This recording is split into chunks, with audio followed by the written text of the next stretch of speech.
time to dream of being an astronaut, of being a soccer star, a football player, a preacher, a pastor, a doctor.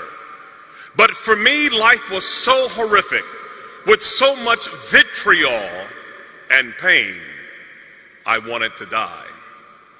I'm the product of interracial immigrants.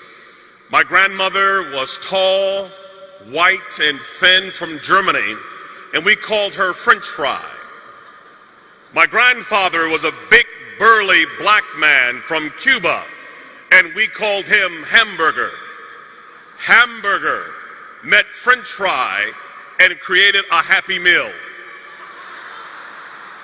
And these two immigrants produced 7 McNuggets with special sauce.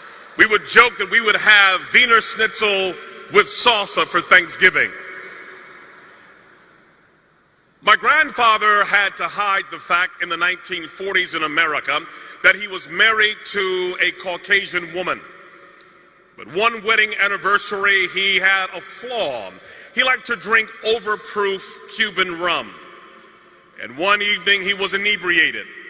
And a man saw them together and said to my grandmother, "Why would you be a nigger lover?" My grandfather, with huge arms, lost his temper and hit the man in the jaw and broke his neck. The man didn't die, but he was injured severely. He went to the worst prison, convicted of the crime, Mansfield Reformatory in Ohio, locked down 23 hours a day. It hit the newspapers that my grandmother was married to this convicted felon and she lost her job.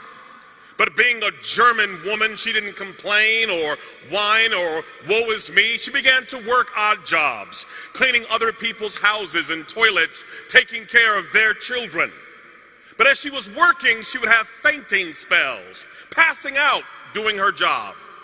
She went to the doctor and discovered that she had a tumor growing behind her left eye that was metastasizing to her brain.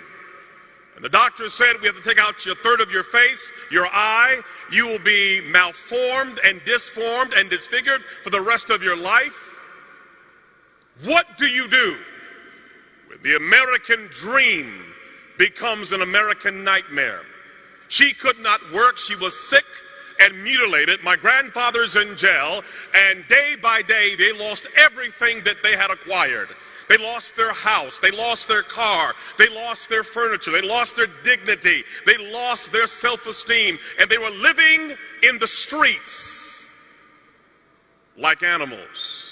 My 3 uncles got hooked on heroin. They belonged to a gang called the Devil's Disciple, and my entire family became atheistic. No God, no prayer, no Bible, no hope. And my mother at age 14 was called by a pimp named Larry, who said to her, "What is school doing for you?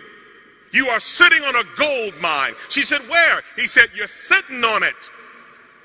And we call this being turned out. And little by little, she began to sell her 14-year-old body to grown men for money to survive.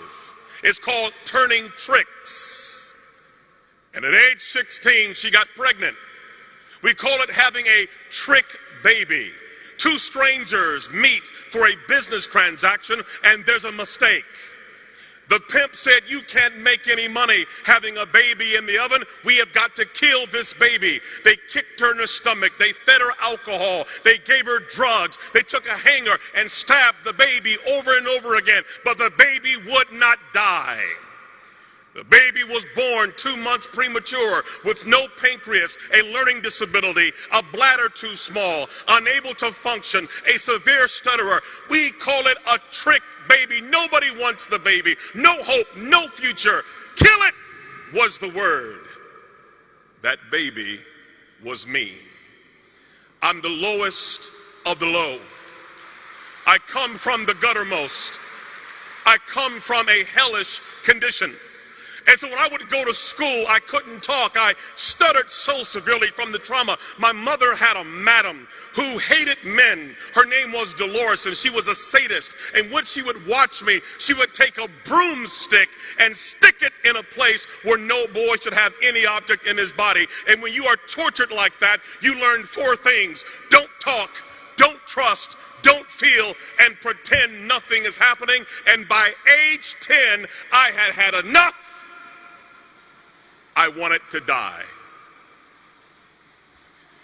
And in my school, they put me in a boiler room with other kids who were dysfunctional like me, where we would finger paint all day long. And yet there was a teacher, thank God for her, who had a Gideon Bible, and she came to my school and she saw kids like me as her mission field. And she would give me this Gideon Bible and read to me stories of dysfunctional characters who God used. She would say to me, Ronaldo, God uses greatly those who have been wounded very deeply. He will turn your pain into power, your wounds into wisdom. She had me read the story of Moses, who was also a stutterer. I began to understand that God did love a trick baby. Even as low as I was, there was hope for me and possibility. And when a child begins to understand the love of God and the power of his word and the possibilities, it changes everything.